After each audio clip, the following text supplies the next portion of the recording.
Abra sua Bíblia para uma curta meditação hoje. Nosso personagem do mês é Abraão. Nosso tema geral do ano é dependência do Senhor. E eu disse a vocês já um dia aqui e repito, não é problema para eu repetir, porque é a verdade da minha vida. Quando a gente estabelece temas para a igreja, a gente cuida que não veio da nossa mente para querer provocar alguma coisa, mas veio como resultado de oração, para ministrar a nós o que nós precisamos ser ministrados por Deus. A gente vai compreendendo, entendendo, evangelista Leonardo, como que a gente é dependente de Deus. Então nada como um tema vindo do coração de Deus para falar ao nosso. E todas as vezes que pensamos nele e ele fica assim bem inserido em nós, a gente vai abrindo os olhos para quantos momentos, irmã Edna, dependemos do Senhor. E como é a bondade de Deus, como cantamos aqui esses cânticos que falam profundamente ao nosso coração e que expressam a verdade daquilo que a gente compreende acerca de Deus. Como que é necessário a gente depender de Deus, tendo consciência disso. Porque depender de Deus, todos nós dependemos. E o problema de alguns de nós é, às vezes, não ter a percepção dessa dependência ou do nível de dependência. Então, quanto mais necessidades na vida, a bênção nossa é mergulhar nessa realidade da dependência de Deus. Tomara que eu consiga falar assim até o final. Não sei se é porque eu estou cansado, ou que talvez essa palavra tenha que ser pregada assim. Gênesis 11.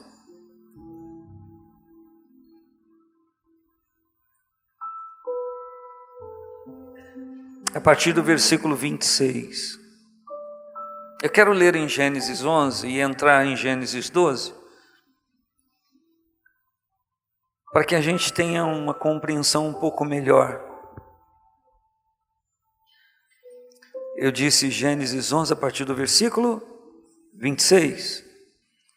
E viveu Tera. Alguns dizem Terá, para mim não tem problema algum.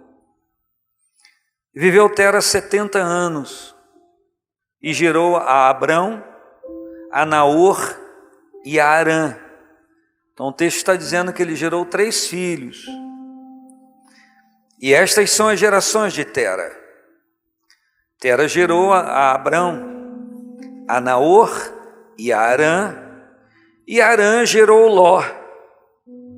E morreu Harã, estando seu pai Tera ainda vivo na terra do seu nascimento, em Ur dos Caldeus. Então a Bíblia está dizendo que quando o Harã morreu, filho de Tera, irmão de Abraão, toda a família ainda estava em Ur dos Caldeus. E o versículo 29 diz: tomaram Abrão e Naor mulheres para si. O nome da mulher de Abrão era Sarai. E o nome da mulher de Naor era Milca, filha de Harã, pai de Milca e de Iscã. Então, o Harã era pai de Milca e de Iscã, ou Iscar, não importa. Então, o Naor tomou Milca como sua esposa, ela era sua sobrinha. Isso se fazia por causa dos clãs familiares, para que não houvessem misturas. Era assim que era feito nesse tempo. A Bíblia diz que a Sara era irmã por parte de pai de Abraão também. Então era por causa dos clãs familiares, para que não houvessem misturas de raça, para que não houvesse miscigenação de povos. Viu? Falei bonito. Espírito de pastor Enéas, sai de mim. Versículo 30 diz: Sarai foi estéril Aí a gente está lendo Sarai e Abrão, aí você vai falar, mas não é Sara? O nome original de Sara é Sarai ou Sarai, fique à vontade. E o do Abraão é Abrão. Deus mudou o nome dos dois. E o versículo 30 diz, Sarai foi estéril e não tinha filhos. E tomou ou pegou Tera a Abraão, seu filho, e a Ló, filho de Arã, que já havia morrido, e Sarai, sua nora, mulher de seu filho Abrão, e saiu com ele de Ur dos Caldeus. Da onde eles saíram? De Ur dos Caldeus. Para ir à terra de... Eles saíram para ir à terra de Canaã. Então, de Ur dos Caldeus, o Tera teve a ideia de sair dali e ir para Canaã. E pegou a sua família para ir a Canaã. E o texto diz no versículo 31, e vieram até Arã, e habitaram ali. Aí um raciocínio rápido, você fala, mas Arã, vieram até Arã? Claro que quando eles chegaram naquele local, não tinha nome de Arã. Por que que a Bíblia diz que chegaram até Arã? Porque a Bíblia está contando uma história. Então Arã é o nome do filho de Tera, irmão de Abraão, que havia morrido. Então quando Tera chega naquele lugar e resolve não só parar ali e seguir viagem para Canaã, ele começa a ver a situação daquele lugar e ele gosta daquele lugar. Qual o nome que ele põe naquele lugar? O nome do seu filho que havia morrido, Arã. E a Bíblia diz que vieram até Arã e habitaram ali. Eles não ficaram ali como nômades um período de tempo e seguiram viagem. Eles habitaram ali. E a Bíblia então diz no 32, e foram os dias de Tera 205 anos, e morreu Tera em Harã. Olha isso. Então, se ele morreu com 205 anos, e quando o Abraão recebeu o chamado de Deus, ele tinha 75, isso quer dizer que o Tera não saiu mais dali, ficou ali. Por que será que ele ficou ali? Só por causa do lugar que ele gostou? Será que ele também não tenha ficado ali porque ele botou o nome do seu filho naquele lugar e habitou aquele lugar? O texto diz, e habitaram ali. E não há referência ou inferência no texto que havia uma população ali, ao contrário. Eles chegaram naquele lugar para repousar, para seguir viagem, só que quando ele olhou o local, ele falou, poxa, que lugar supimpa, vou morar aqui, vou mais embora não. Mas o texto diz que ele tinha saído de Ur dos Caldeus para ir para Canaã. Só que ao invés dele seguir viagem, ele se entreteu, apreciou aquele lugar, aquela metade do caminho. E só uma informação para você. De Harã até Canaã, 480 quilômetros. Então, se a gente for juntar as motivações do coração de Tera de não seguir viagem, a gente também poderia considerar então que ele gostou do lugar, e quando ele deu o nome do filho dele que havia falecido, ele se afeiçoou ao local e tinha que ir uma jornada de 480 quilômetros que ele economizou não indo em frente. E nesse ínterim, ou a gente poderia dizer nesse impasse, veja bem, Gênesis 15, 7, quando Deus se apresenta para Abraão, ou para Abrão ainda, ele diz: eu sou o Senhor que te tirei de Ur dos Caldeus. Mas acontece que o chamado de Deus a Abrão não foi em Ur dos Caldeus, foi em Harã. Eu sei que você sabe o que eu estou falando, mas eu estou parando para conversar com você sobre isso hoje. E Deus diz categoricamente a Abrão: eu não te chamei de Harã. Mas, Senhor, foi em Harã que eu vi tua voz me chamando: deixa a tua terra, tua parentela. Mas Deus disse: eu te chamei de Ur dos Caldeus. Então o que a gente entende no texto? Que quando Tera teve a ideia de sair de Ur dos Caldeus para ir a Canaã, não foi ideia dele. Foi uma ideia de Deus. Foi Deus que colocou isso na mente dele. Quando ele decidiu sair de onde ele estava, presbítero André, para ir até Canaã, não foi um propósito da mente dele, foi um propósito de Deus para ele. Então existem propósitos em nossa vida que é para nós e vem de Deus, que nem sempre passa pelas nossas emoções, no sentido da gente chorar, se mover assim, emocionalmente falando. Eu não estou ironizando nem dizendo que não aconteça. Mas muitas vezes o Senhor fala aqui, coloca coisas aqui, e porque a gente está vivendo uma vida de oração e a gente quer fazer o que seja a vontade dEle, Ele traz propósitos que nem sempre, assim, claramente, é uma ideia dEle.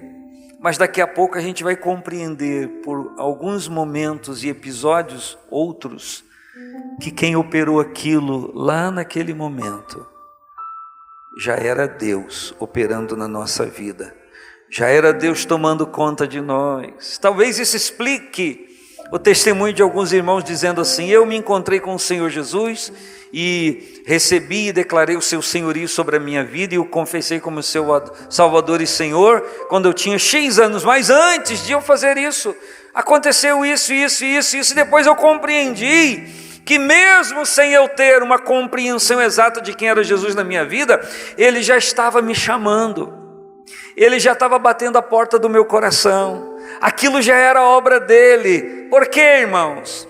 Porque o fato de alguém não ter confessado Cristo como Salvador e declará-lo Senhor da sua vida, não quer dizer que Deus não já esteja trabalhando na vida daquela pessoa. Isso diz respeito ao seu pai, à sua mãe, ao seu filho, à sua filha. Ele não se dobrou ao senhorio de Cristo ainda, ainda está vivendo algumas opressões na vida. Não quer dizer que Deus não esteja trabalhando na vida dele já, porque você está orando e intercedendo por ele. Porque ele é alvo da bondade de Deus, do amor de Deus. Mas por que ele não se encontrou com essa obra divina na vida dele? Porque ainda não teve a compreensão. Porque os seus olhos ainda estão encobertos. Isso talvez diga respeito ao seu esposo, à sua esposa, que você fala até que coração duro. Talvez até seja mesmo. Mas nunca negue o fato, com evidências, de que o Senhor já esteja trabalhando na vida daquela pessoa. O texto aqui nos mostra claramente que Deus queria Abrão lá em Canaã, e porque, embora casado, ele estava num clã familiar do seu pai Tera, e correspondentemente submisso a ele,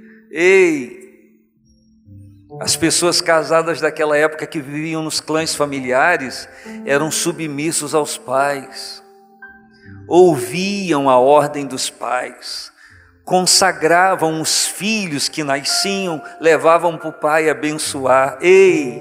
Eu estou dizendo que pai e mãe levava filhos para os avós abençoar. Isso era uma coisa que era inerente a cada família, principalmente que temia o Senhor.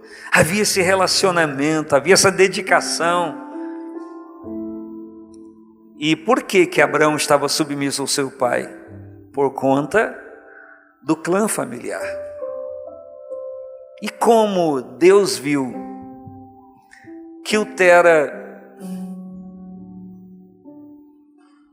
ficou ali, ele resolveu falar direto com Abraão, ou com Abrão. E aí nós entramos no capítulo 12, quando Deus diz, ou o texto diz, ora, o Senhor disse a Abrão, eu vou dizer o que Deus disse a Abrão, não está escrito. Ele disse, Abrão, teu pai não entendeu, eu queria levar você para uma terra, você já devia estar até lá, mas teu pai se entreteu com essas coisas aí. A gente ouviu hoje na ministração do louvor que às vezes nós pendemos para as coisas materiais, naturais da vida humana. Eu não sei que expressão foi usada aqui pelo Estevão, não me lembro. Quando ele disse essas coisas são assim, ele se referiu às coisas materiais humanas que são tão importantes na nossa vida. São tão preciosas na nossa vida. O trabalho é precioso. Ganhar dinheiro é necessário. Ter boa saúde, nossa, como é bom. Ter bom relacionamento com as pessoas é super importante. Mas o valor diminui gravemente quando nós consideramos a nossa vida diante do Senhor e a expectativa de vida humana, que é tão finita e limitada, diante de uma vida eterna com Deus. Que às vezes, eu entendi o que foi dito, que às vezes nós nos voltamos tão acentuadamente para as coisas materiais, elas nos atraem tanto e elas nos escravizam em algumas vezes, porque a nossa alma se prende àquelas coisas. Por isso que Jesus disse, eu volto a dizer o que você já sabe, que adianta o homem ganhar o mundo inteiro, se perder a sua alma. O que a Bíblia está dizendo é que o mundo inteiro, e Jesus disse o mundo inteiro. Vire para a pessoa que está do seu lado e diga, Jesus falou o mundo inteiro. O que adianta o homem, a mulher, o jovem, o adulto, o ancião, ganhar o mundo inteiro se perder a sua alma? O que Jesus está dizendo é que não há nada errado em você trabalhar, ser um excelente profissional. Estou vendo aqui pessoas que na sua área são bambambãs, são excelentes profissionais. E todo bom profissional que investe, se aperfeiçoa, se atualiza, tem que ganhar mesmo. Estudou tanto tempo, gastou tanto, tem que ter a recompensa da sua dedicação. Sim ou não, pessoal? Sim ou não?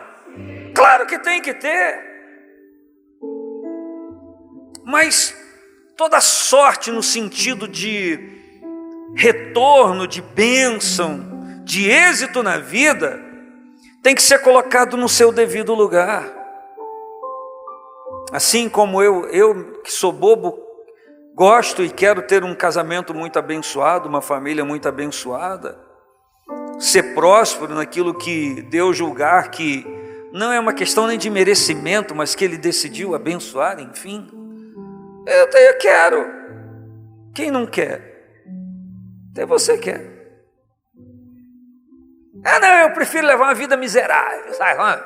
Eu prefiro ter bicho de pé, pereba no joelho, streptococcus comendo meus dentes, tudo, arrebentando tudo. Eu gosto eu gosto de escovar o dente na hora que eu passo. Eu vou tomar um sorvete gelado, dói, mas dói lá na cabeça, fica latejando. Eu amo sentir dor. Você é doido, você está precisando de médico.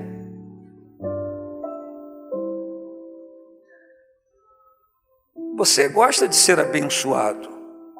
Você gosta de estar perto de pessoas que gostam de você. Sim ou não? Não, eu gosto de estar perto de pessoas que querem me matar. Eu amo, eu gosto. Quando a bala passa, tchum, zunindo, me dá uma emoção. Você é doido. Não, você não gosta disso, você gosta de paz. Você quer viver bem. Sabe o que a Bíblia diz em Eclesiastes? Que isso é um dom de Deus. Viver em paz e viver bem é um dom de Deus. Quem estragou tudo isso, desculpa culpá-lo de novo, é ele mesmo, é o diabo. Que veio para matar a hora de destruir. É ele. Viver bem, ser feliz é um dom de Deus. E o Tera gostou. Qual o problema? Eu vou fazer uma viagem, nós vamos para Canaã, família. Mas chegou em Harã, botou até o nome do filho que havia morrido, gostou tanto dali, eu quero ficar aqui, qual o problema? Qual o problema para uma pessoa que vive a vida e está só olhando a natureza, o natural, o humano, o material? Qual o problema? Tem gente que trabalha, é honesto, é sério, investe naquilo que ele se propõe a fazer, e eu oro para que Deus abençoe mesmo. Quando eu passo perto de uma construtora que está fazendo um prédio, tipo aqui, eu falo, Deus abençoe essas pessoas, para que ganhem dinheiro e façam mais prédios. Para quê? Para que tenham muito mais prédios, e tenham muito mais apartamento para vender, e a concorrência faz com que o preço não seja exagerado, e possa algumas pessoas adquirirem e comprar.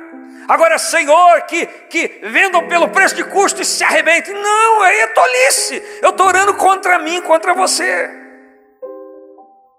Tem que ganhar, tem que se dar bem, tem que querer fazer mais. O dono do supermercado, aquele miserável, tem que morrer. Não, tem que viver, tem que ganhar, tem que se dar bem, tem que querer ampliar. Eu estou falando de vida natural, qual o problema? É um dom de Deus. E qual o problema de ter, desejar isso e querer isso? Problema nenhum. Porque não tinha uma visão divina. Porque não tinha uma compreensão de Deus na sua vida como você tem. Você tem uma compreensão de Deus na sua vida. Então você tem que trabalhar, tem que prosperar, tem que produzir, tem que ganhar dinheiro, tem que casar, tem que ter família, ser abençoado, ter filho, dar neto, esse seu pai que está meio calvo igual você, enfim, pelo menos já tem um neto, Deus abençoe, né? Tem que prosperar, mas o meu coração não pode grudar nisso. Isso é finito, tem um tempo de validade. Eu tenho que fazer tudo isso, mas está pensando em algo muito maior.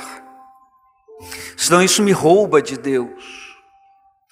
Na verdade, isso me furta.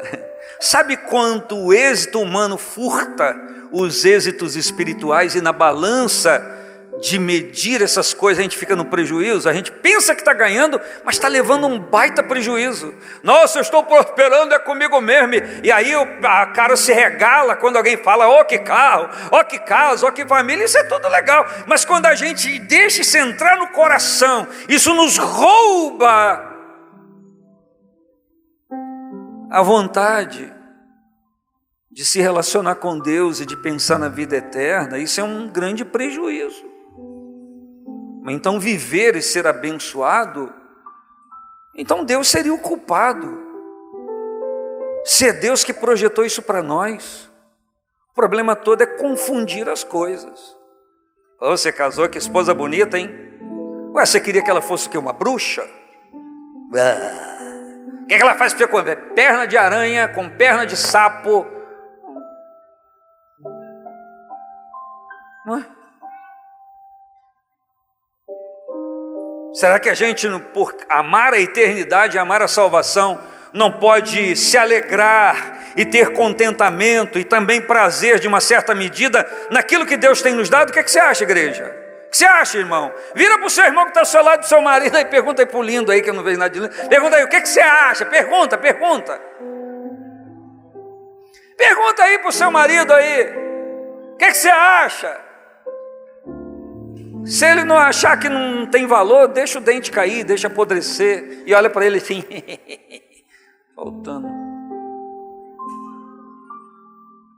Então não vamos confundir as coisas.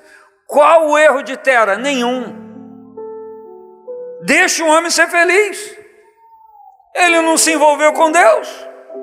Estava ali pensando em ir para Canaã porque recebeu o chamado sem entender. Porque a obra não era com ele. Só que quando Abraão parou ali, Deus disse lá na frente: eu não te chamei de Harã não, meu amigo. Eu te chamei, e amigo mesmo, porque a Bíblia diz que ele é amigo de Deus, foi amigo de Deus. Ô Abraão, eu não te chamei de Harã, eu te chamei de Ur dos Caldeus. Aquela ideia lá não foi de teu pai não. Você não acha, e agora eu vou com toda simplicidade a você, e você entenda como quiser entender. Aconteceram várias coisas na minha família, na casa da minha mãe, terríveis. E eu tenho total compreensão que Deus não trabalhou para ver coisas terríveis, que houve um que trabalhou, que alguém deu bobeira, mas que na maldição que podia haver, Deus transformou em bênção. E se Ivete, que está fazendo aniversário fez ontem, se não tivesse acontecido aquilo lá, a gente provavelmente não estaria aqui. Então não é que Deus costura e remenda a vida de ninguém não, e nem traz infortúnio e maledicência a alguém, não. É porque Deus é soberano, e Deus está vendo a história da nossa vida e aquilo que diz respeito à vida das outras pessoas que se agregam à nossa história. Então Deus olha de uma maneira geral, e Ele vê oportunidades de nos abençoar e abençoar pessoas. O diabo vem em que eu posso destruir, Deus vem em que eu posso abençoar esse meu filho que me ama. Então, enquanto o diabo está trabalhando aqui para te arrebentar, Deus já está lá na frente com tudo consertado para você ser e ter uma vida abençoada. Quem pode dar glória ao nome dEle, aproveitar, aplaudir, glorificar o nome dEle.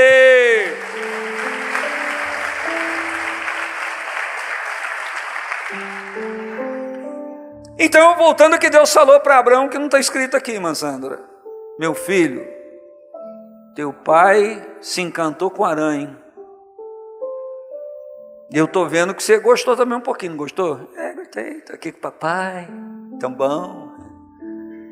Pois é, mas eu tenho que te dizer uma coisa: está na hora de você desapegar, porque a minha obra com você não fica em Harã, é um pouquinho mais à frente, é naquela ideia original de ir para Canaã. Só que Deus não falou que era Canaã, Deus falou: você vai para uma terra que eu vou te mostrar, e era a mesma Canaã. Só que Deus disse: eu não vou te falar nada agora, para provar Abraão. Sai da tua terra, diz o capítulo 12, versículo 1, da tua parentela, deixa teu pai, tu vaza da casa de teu pai, para a terra que eu te mostrarei. Eu estou te mandando ir para um lugar, sai daí, para uma terra que eu vou te mostrar. Mas a Bíblia não diz, não está escrito aqui que o Abraão discutiu. Ele saiu. E se você olhar o contexto bíblico, você vai ver, qual é o relacionamento de Abraão antes com Deus?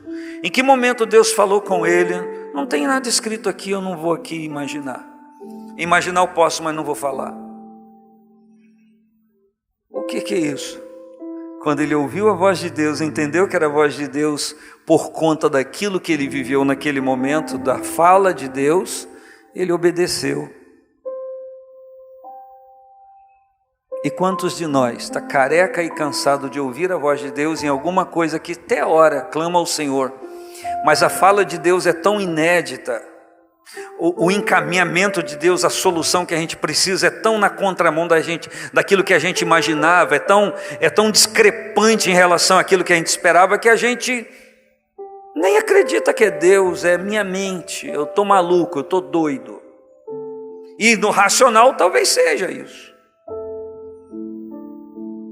Aí vem a Bíblia e diz que a loucura de Deus é mais sábia do que a sabedoria dos homens, numa forçação do português dizendo que Deus não é louco, que não há loucura em Deus, mas quando alguém atribui loucura a Deus, essa pressuposta loucura dele é mais sábia do que o bambambam em sabedoria da terra, porque Deus tem o curso do mundo e das coisas em suas mãos e da sua vida também. Sua vida está na mão dele. É loucura não se aperceber disso e não lhe entregar a vida rapidamente e o curso da história da sua vida a Ele. E a Bíblia diz então que o Senhor continua dizendo, Ele não só mandou sair para uma terra que Ele ia mostrar. Eu só quero lembrar a você que a Sara é estéril e que o tempo está passando. Só que junto com a ordem, o desafio, vem uma palavra que é uma promessa. Olha só, eu vou fazer de você uma grande nação. Eu vou te abençoar. Eu vou engrandecer o teu nome. Tu serás uma bênção. Vou abençoar os que te abençoarem. Vou amaldiçoar os que te amaldiçoarem. Até é bom mesmo, Senhor. E em ti serão benditas todas as famílias da terra. E essa frase específica está falando para Jesus, que veio da linhagem de Abraão. Todo mundo sabe disso. Não tinha nada a ver com a sua família natural. Era a sua descendência que era gerar lá e chegar lá em Jesus. Agora pense. Há uma promessa, há promessas, é uma promessa composta, mas para que isso aconteça, tem um desafio. Não faça como teu pai fez. Não se perca com as conquistas. Não se embarace com negócios desta vida. O cara está roubando? Não! Se embaraçar com o negócio desta vida, segundo as Escrituras, é prevalecer as coisas humanas em detrimento às espirituais. É embaraço. É atar os nossos pés para forçar uma queda. Outra coisa que o Tera permitiu, distração, ele se distraiu. Ele perdeu, esqueceu do seu objetivo, ficou distraído com aquilo que ele estava vendo. E se a gente pensar em proposta divina, quando isso acontece na vida de alguém, ele se corrompeu. Porque ele negligenciou valores divinos em detrimento aos valores que ele interessava para ele. Ele perdeu a visão.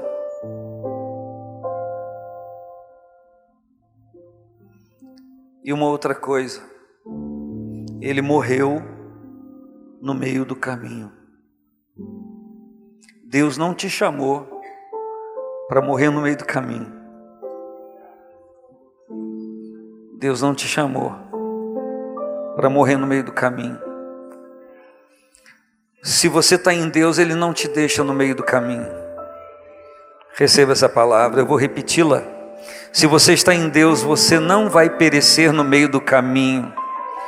Discípulos, atravessem o mar, que eu encontro vocês. Daqui a pouco a gente se encontra. Então vai orar.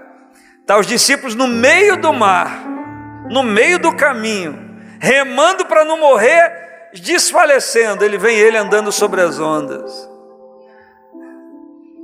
Tirar do meio do caminho quem tinha obedecido a ordem dele. Eu vou profetizar para a sua vida com a palavra de Deus. Em nome de Jesus, receba a convicção que Deus não te deixa no meio do caminho, você vai chegar do outro lado. Ele diz para os discípulos, vamos nós chegar do outro lado, a gente se encontra do outro lado. E quando eles não conseguem chegar do outro lado, Ele vai lá socorrê-los. E eu digo para você que o socorro está presente de Deus aqui, para você que ama o reino de Deus e a sua justiça. É fácil julgar Abrão, é fácil julgar Tera, é mole. É fácil julgar Sara em todos os seus equívocos. É fácil, difícil é viver. É fácil julgar o seu irmão que passa suas privações e seus apertos e dizer assim, de que se fosse eu faria diferente. É fácil você dizer, não está doendo em você, o problema não foi com você, o prejuízo não foi em você, a perda não foi em você. É fácil se posicionar de uma forma que releve a sua atitude muito mais funcional e objetiva do que seu irmão. Claro, não é você que está sofrendo, é o seu irmão que está sofrendo. Se você olhar o contexto de Mateus 6, do Sermão do Monte, os discípulos estão preocupados com o que vão comer e beber. eles estão preocupados onde vão dormir. E aquilo era uma preocupação normal, eles tinham família, ora, bolas e carambolas e caçarolas. O que tem de errado nisso? O primeiro a saber disso é Deus. Você que está aqui, está preso nos seus equívocos de vida, Deus te entende, Deus te compreende, Deus sabe que as coisas da vida humana às vezes nos paralisam, Deus sabe que é fácil a gente se entreter com o êxito, a gente recebe martelada de tudo quanto é lado, mas em algum momento a gente faz uma coisa que prospera, a gente se anima com aquilo, sim ou não, pessoal? Cadê que eu estudei, consegui um bom emprego, estou ganhando um bom salário, que desgraça. Eu não quero, quando eu ponho a mão naquela bolada todo mês, eu cuspo naquilo, eu rasgo a nota, eu queimo, porque eu não quero. Você é doido. Deveria sorrir e dizer: o Senhor está me abençoando. Eu sou dependente dele se está acontecendo, porque é a mão dele, não é a minha mão. A minha mão está aqui, mas é a mão dele na minha. Só que você não pode prender o seu coração nesse arã que é o seu sucesso. E aí, Jesus está junto com os discípulos, todo preocupado, e está os discípulos ali, um monte de gente no sermão no monte. Ele diz, eu vou repetir o que você já sabe, olha só, deixa eu só falar uma coisa para vocês. Vocês estão preocupados com o que vão comer? Vocês estão preocupados com o que vão vestir? O corpo de vocês é mais importante do que você veste? E aí ele fala das aves do campo, dos lírios do campo, das aves do céu. E ele arremata dizendo: vós, o Pai Celestial, sabe das coisas que vocês precisam. Por favor, irmão, dá uma respirada funda, vai. E diga: Jesus. Dá uma respirada funda, vai. E diga: Jesus. De novo, uma respirada funda, vai. E diga: Jesus. Aí completa a frase: sabe do que eu preciso.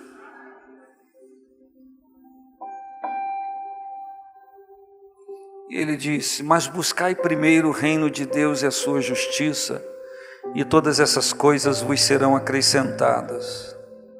Você vai receber de Deus tudo o que você precisa, só não invente história. Ele sabe do que você precisa, mas deixa eu aumentar a lista. Ele já sabe do que você precisa, alto lá.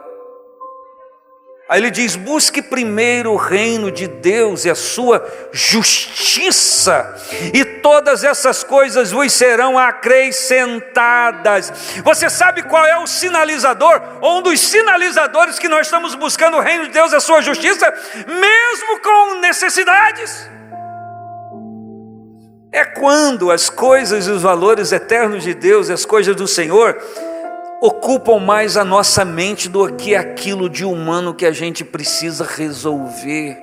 Menina, você vai arrumar um namorado e vai casar e vai ser abençoada quando isso não ficar martelando na tua mente, quando você conseguir dormir e você acordar para pensar em Deus e orar e dar glória ao nome do Senhor e deixar de lado aquilo, não no sentido de esquecer, mas não deixar de ser prioridade na sua vida. Sabe quando o Senhor vai fertilizar o seu trabalho e te abençoar também? É quando você, precisando daquilo, desejando aquilo, estudando, se aperfeiçoando para aquilo, conseguir colocar aquilo em segundo plano. Deus é o primeiro plano na minha vida. Se eu vou perder sono, é perder sono porque não li o que deveria ter lido na palavra, não orei o tanto que eu deveria ter orado. É isso que acho que quiseram dizer aqui na hora do louvor. Então, segundo as palavras de Jesus, ele diz: busquem primeiro o reino de Deus e a sua justiça. Mas nem todos nós queremos, né?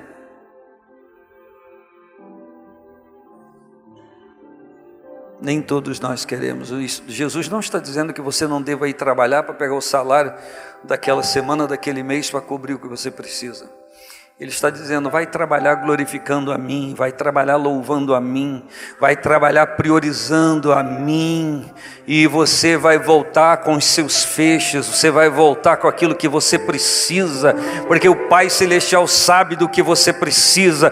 Busque em primeiro lugar o reino de Deus e a sua justiça, e tudo isso que você precisa vai ser acrescentado. Agora o que me choca é o que ele diz depois.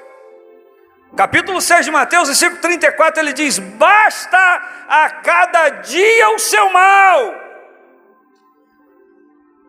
O que Jesus está dizendo, que necessidades que são originadas em Deus para nós, que são bênçãos que nos levam à satisfação quando a gente consegue satisfazer, se tornam um mal quando a gente se revolta com aquilo e não compreende. É o mal que nos corrói, que nos domina. A gente só sabe falar daquilo. A pessoa já morreu um tempão, você continua falando da pessoa que morreu. A coisa já aconteceu um tempão, você continua, o seu argumento ainda aquilo, como justificativa para as outras coisas que não deram certo. Vira a página da sua vida, vira os argumentos da sua mente, dê glória ao nome do Senhor, celebre a presença de Deus, e uma nova história vai ser escrita na sua vida pela mão poderosa do Senhor. Basta cada dia o seu mal, ficar vivendo mal de 20 anos atrás, ninguém merece. Gente que foi infeliz, o marido maltratou, a mulher maltratou, morreu, Deus levou. Aí casa de novo, fica olhando, tadinho. A menina joia fica, poxa, ninguém merece. Viva a nova vida que Deus te deu viver em Cristo. Satisfaça, não é problema chegar da janela e dar glória a Deus, não. O erro de Nabucodonosor foi falar, essa é a Babilônia que eu fiz. Se ele tivesse falado, essa é a Babilônia que Deus me permitiu fazer, qual a coisa errada? Nenhuma.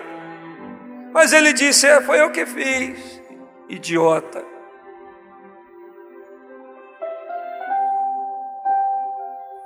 O Herodes fez um discurso bonito, todo mundo, rapaz, para falar assim, isso não é voz de homem, não, isso é voz de Deus, o negócio, você está bom no seu discurso. E ele,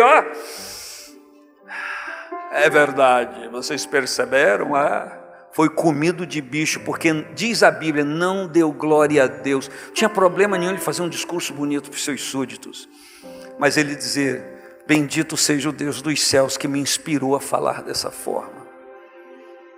Quando a gente salta o degrau da dependência de Deus, tudo vai dar errado, embora pressupostamente esteja dando certo. Um dia a conta vem, mas a história não é para terminar dessa forma. Eu quero lhe dizer que quando há alguma coisa que nos paralisa na vida, e Deus tem um propósito com a gente, Ele vai nos chamar, Ele vai nos falar. Felipe, Ele vai usar coisas extraordinárias para nos dizer. Ele vai mover com as coisas para que a gente volte a atenção para Ele. E é inteligente da nossa parte dar ouvidos ao Senhor e seguir a orientação que Ele está dando, ainda que todo mundo diga, você não vai ficar com o papai. Poxa, meu filho Abraão, ainda botei o nome na cidade aqui do teu irmão que morreu. Tadinha a memória do irmão que morreu. Tem gente pensando na memória da pessoa que morreu trocentos anos, esquece de seguir a vida em frente. Em nome de Jesus, seja liberto. Siga em frente, porque a vida continua. Se fosse para você ter enterrado, então enterrava você junto lá. Igual o camarada que a mulher estava sendo enterrada. Estava sendo enterrada, quis dar um de gostoso, de amável. Eu queria ser enterrado com ela. Aí chegou muito perto, escorregou, caiu. Me tirem daqui!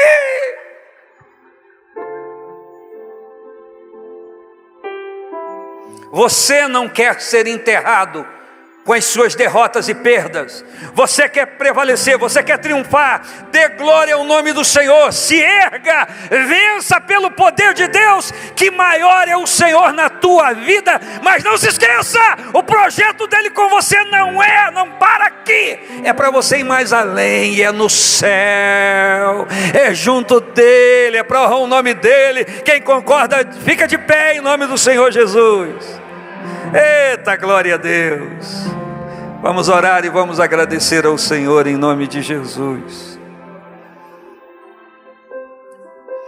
Aqui eu vim para dizer, Deus me ajuda a terminar esse hino, que eu quero mais te conhecer.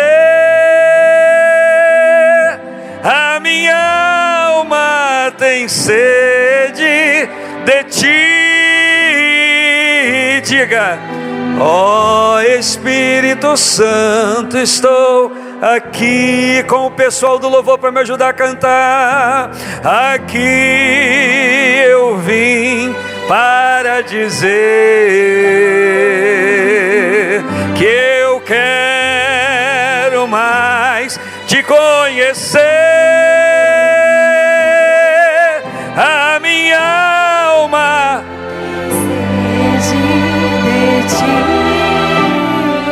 diga: ó Espírito Santo, assumam aí. Vem Espírito, né? Vem Espírito de Deus. Cadê você? Diga. Cadê? Não é só para botar a voz na letra, é para chamar o Espírito de Deus e dizer para ele: vem, diga. Vem Espírito de Deus. Diga. Vem Espírito, diga para você. O meu coração, diga, é o teu. Flui Espírito. Flui Espírito de Deus. Diga, flui. Flui aqui nesse lugar. Diga, flui. Flui sobre mim, ministra o teu propósito. O meu coração é. Cante com vida, cante, diga, vem. Diga, vem Espírito de Deus. Diga, vem Espírito de Deus. Diga, o meu coração é o teu altar.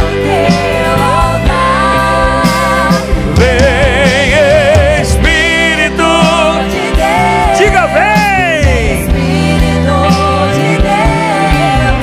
O meu coração é. Aqui eu vim, vamos dizer, digam.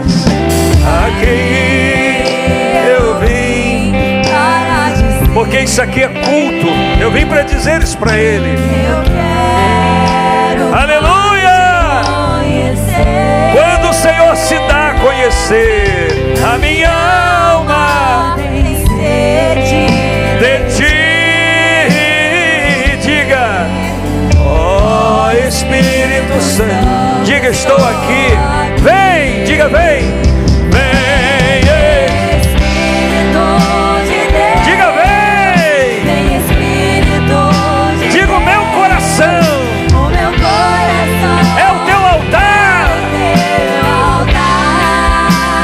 Vem Espírito de Deus. Diga, vem. Vem Espírito de Deus. O meu coração é o teu altar. Flui Espírito de Deus. Flui Espírito de Deus. Flui aqui neste lugar. Flui aqui nesse lugar. Diga, flui sobre mim. Flui. E sobre mim ministra o teu propósito. Qual o propósito? O meu coração é o teu. Só um pouquinho, estenda a sua mão assim. Vem, cante. Espírito Vai. Vem Espírito de Deus. Diga. Diga ao teu altar. De novo, diga: vem. Vem. Diga: vem. Espírito de Deus, o meu coração quer. Que tal chegar em casa? Que tal chegar no trabalho amanhã e dizer assim para Deus: flui, Espírito de Deus, flui aqui. Que tal apontar para você e diz: flui, oh glória, oh aleluia, oh glória. Cadê as mãos que se levantam? Cadê as bocas que se abrem para manifestar a glória de Deus? Flui, flui, Espírito de Deus. bota a mão sobre a sua cabeça e fala: flui aqui nesse lugar. Fala: flui aqui, aqui, ó, aqui. Flui sobre mim.